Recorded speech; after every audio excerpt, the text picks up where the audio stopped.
pas parlé français depuis beaucoup d'années, mais j'ai fait la tentative de parler un peu français. Ce que je voudrais exprimer un peu, c'est la situation de Open Data. C'est la situation d'Open Data à l'Europe et aussi d'autres mécanismes comme Living Labs, c'est ce qu'on fait à l'Europe et un peu aux États-Unis. Oui. Yeah. So we need to.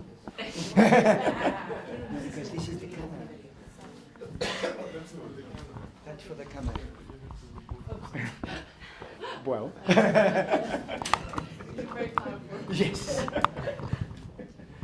Bien. Premier, je voulais parler un petit peu de quel est le problème, quelle est l'opportunité qu'on veut solutionner ici avec l'open data, et comme solution des opportunités avec open data, avec Living Labs, avec d'autres façons, et aussi des projets que nous avons, Open City, c'est comment sur Europe, et finalement, pourquoi est-ce qu'on fait ça? Quel est le problème? Vous connaissez bien le problème, et à l'Europe, nous connaissons bien le problème. Le problème, ce sont ces deux forces. Il y a un besoin d'avoir des services aux citoyens, ce sont des services en grande diversité et ce sont de plusieurs services en nombre. Il y a besoin d'avoir plus en plus de services et plus en plus de divers services. En même temps, ce qu'on a, c'est moins d'argent. C'est une situation que vous connaissez bien, nous connaissons bien à l'Europe et on connaît à tout le monde. Alors, comment solutionner, comment solver ces problèmes? Et une solution que nous travaillons, c'est changer les paradigmes, changer les façons qu'on pense au gouvernement. Gouvernement, ça a été pensé beaucoup comme institutions qui font des services et qui font des services aux citoyens, à divers services. Les citoyens payent des taxes, payent des impôts, et alors avec ces impôts, on fait des services. Il y a une autre façon de comprendre le gouvernement, et une autre façon peut-être, c'est comprendre un gouvernement comme un orchestrateur d'une société civile, où les services ne sont pas seulement services de commandement, mais sont services de tout le monde, des entreprises, des innovateurs, et comment orchestrer et comment faire la gouvernance de cet écosystème. C'est un peu une solution pour ce problème d'avoir plus de services et plus de diversité de services avec moins d'argent. Excusez. Alors, quelle est la grande différence? La grande différence avec cette façon d'entendre les gouvernements. Si vous pensez au gouvernement seulement comme un gouvernement qui donne des services, il y a seulement une question à se faire. Combien d'argent est-ce que Dieu et combien de services est-ce que Dieu peut offrir? Ça, c'est la seule question qu'on peut faire. Mais si vous pensez, et c'est une question un peu limitative, mais si vous pensez au gouvernement comme un gouvernement qui a la capacité d'orchestrer une plateforme, d'orchestrer un écosystème, ça c'est pas la question. Si vous savez plusieurs acteurs dans cet écosystème, plusieurs de personnes, plusieurs de compagnies viendront à faire chose avec cet écosystème. Ça c'est une importante différence. Et Open Data. Quel est le problème qu'on veut résoudre à l'open data? Alors l'open data, le problème c'est simple, c'est proportionner des services. On le peut faire à l'antique façon. Le gouvernement met en place ces services et ce qu'il marche. Mais on peut faire une autre façon de donner ces services. Une autre façon qui c'était de faire des compétitions et faire des développeurs, faire des compagnies, des entreprises, ce sont les gens qui mettent en place ces services. Je voudrais expliquer un peu plus avec une petite expérience de Boston. Avant de tout, réfléchir un peu avec Open Data.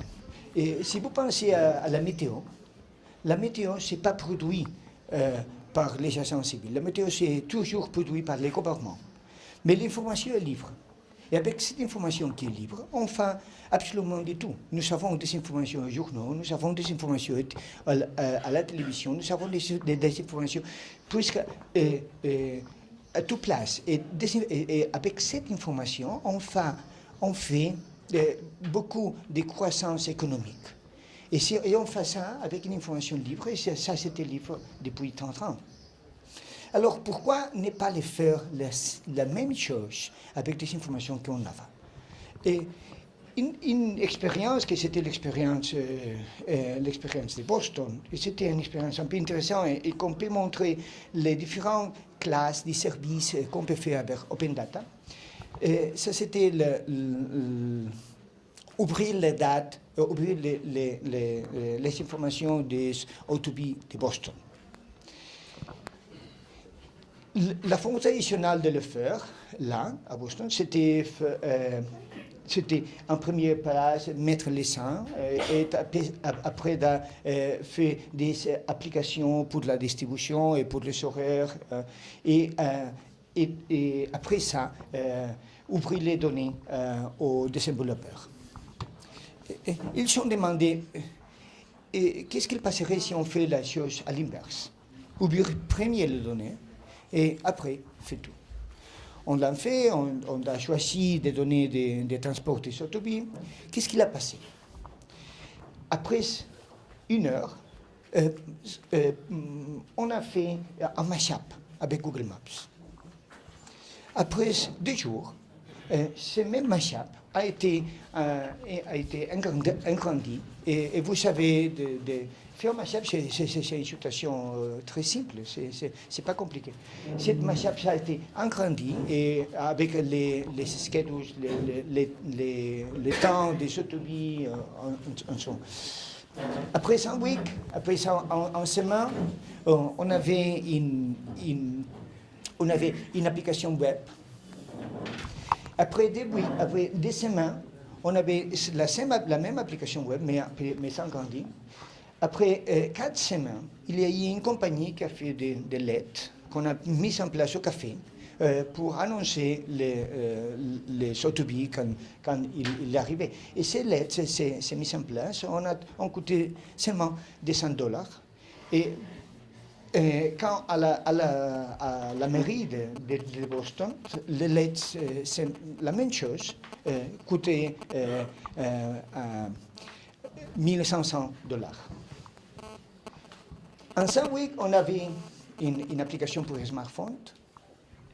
En 7 weeks, il y avait un service automatique pour connaître quand l'autobus arrivera. Ça serait un service automatique à la voix. 8 semaines, il avait les 5, mais avec SMS. Et avec 8 semaines, il avait aussi beaucoup un peu plus d'app. Qu'est-ce qu'on a ici? Il y a une diversité de services, que ce sont des services qui sont des SMS, services qui sont des applications des apps, services qui sont des services physiques, des outils comme Metacafé. Et il y avait plusieurs des services qui se sont créés avec l'ouverture des données. Une ouverture très simple, l'ouverture des données du transport dans petite ville, dans une ville moyenne aux États-Unis. C'est ce qu'on fait, ce qu'on tente de faire avec l'ouverture des données à l'Europe. C'est par exemple un de nos contests pour ouvrir données, ça c'est les d'Amsterdam. Comment est-ce qu'on fait ça? Ce n'est pas si simple qu'ouvrir les données et c'est tout. Il y a un procès. Il y a un procès de dialogue entre le développeur et entre la mairie. Et ce sont des images de ces procès. Et ces procès, ce sont meetings, ce sont hackathons, ce sont conversations avec la mairie et les développeurs. Et c'est un procès qu'on peut l'exprimer avec ça.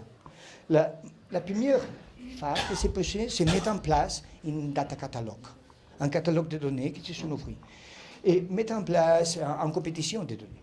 Mais ce n'est pas seulement ça. On doit faire que les réseaux civiques ont conscience de cette data et les réseaux civiques ont la participation dans ce qu'on doit faire. Et ça c'est ce qu'on a fait avec des réunions. Quel est le point final? Qu'est-ce qu'on veut obtenir avec tout ça? On veut obtenir la création d'un marché d'applications locales qu'on peut compartir avec les différentes mairies. Je voudrais parler un moment avec une autre expérience que nous avons à Barcelone. C'est l'expérience de Living Labs et qu'on met en place l'expérience de Living Labs aussi dans ce contexte. Living Labs, c'était une expérience sensible. C'était convertir, transformer la ville, la cité, avec une place d'expérimentation.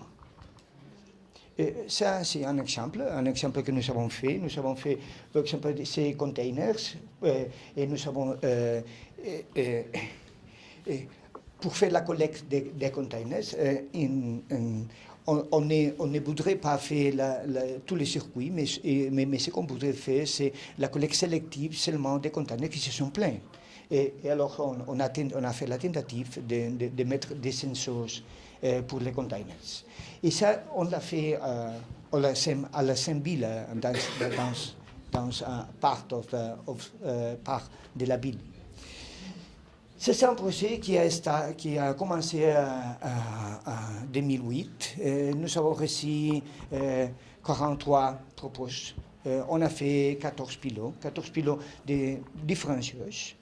Et ça, ce sont les résultats. Les résultats, c'était des choses comme faire meilleures les applications, des choses comme développer des produits, des choses comme vendre cette application à autre cité. Qu'est-ce qu'on parle ici? Faire servir, utiliser la cité comme une place d'expérimentation pour apprendre localement et faire la compétence, faire la concurrence avec ce qu'on a appris globalement et peindre. Ce sont des projets que nous avons. Nous avons des projets dans ces lignes à l'Europe. Un projet, c'est Open Cities et un autre projet, c'est Commons for Europe. Open Cities, c'est un projet simple.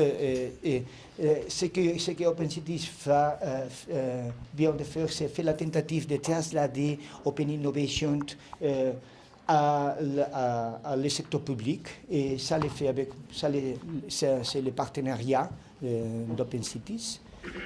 Et ce qu'on fait avec différents mécanismes comme Open Data, Open Labs. Ce qu'on a produit, ce qui est un peu intéressant, ce sont des plateformes qui sont open source, que vous pourrez utiliser, des plateformes pour Open Data et des plateformes pour Sensor Networks. Ce sont des plateformes qui sont disponibles et on peut l'utiliser. Commons for Europe, ça c'était notre projet.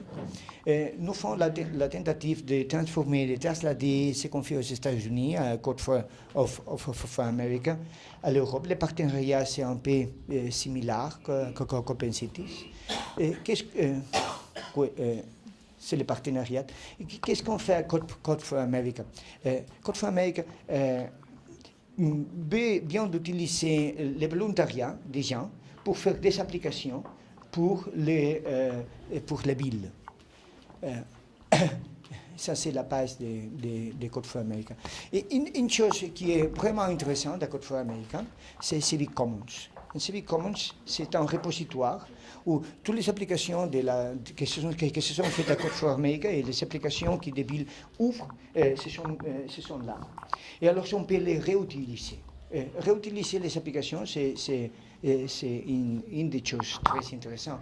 Non seulement parce qu'on peut utiliser la même application, mais parce que les applications se sont transformées. Un exemple de cette transformation, c'est une application qu'on avait faite à Boston. C'était une application pour les hydrants, ce sont pour les pompiers. Le problème avec ça est la neige. Alors, comme solventer ces problèmes, la manière habituelle, ça c'est pas un problème d'ici. Non, c'est ça. Bien sûr.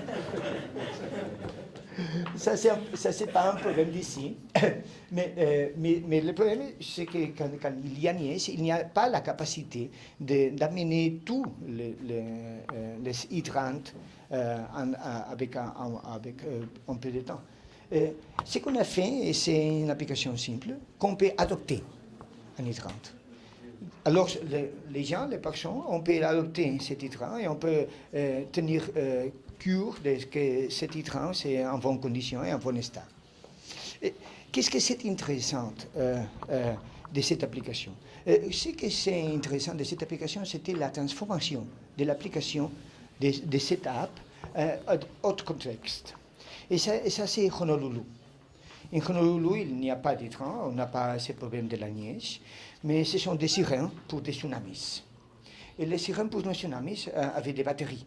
Et les gens prennent les batteries. Alors, naturellement, les sirènes ne marchent pas. Alors, la même application a été transformée, adoptée une sirène. Ça, c'était Boston. La même application a été transformée à adopter un sidewalk, un petit part de la rue, en parterre. C'est la situation aujourd'hui. Et c'est la situation qui devient de partager des applications. La même application a été transformée aujourd'hui à cette ville avec des différentes applications. Et ça continue. Et c'est pourquoi c'est important de créer un marketplace, un marché pour les applications locales. Parce que ces phénomènes sont très intéressants. On a parlé d'un pourquoi, et je voudrais parler un peu plus de ce pourquoi.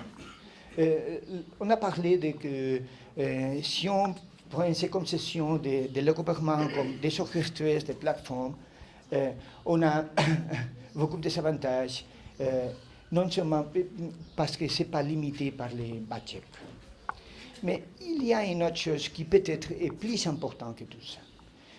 Si on fait ces concessions, les applications, ce sont des applications normalement locales, ce sont des applications qui ont un coût très élevé, et ce sont des applications qui ne sont pas partagées. Mais si on fait ça, nous avons des applications qui se sont faites pour les municipalités et pour les gens et pour les entreprises. Ce sont des applications qui se sont développées par les utilisateurs. Ce sont des applications qui font de l'entrepreneurship à la société locale. Et alors, ce qu'on parle, ici, on parle de la croissance économique dans les réseaux et dans les milieux du web. Et c'est la seconde raison pourquoi c'est important.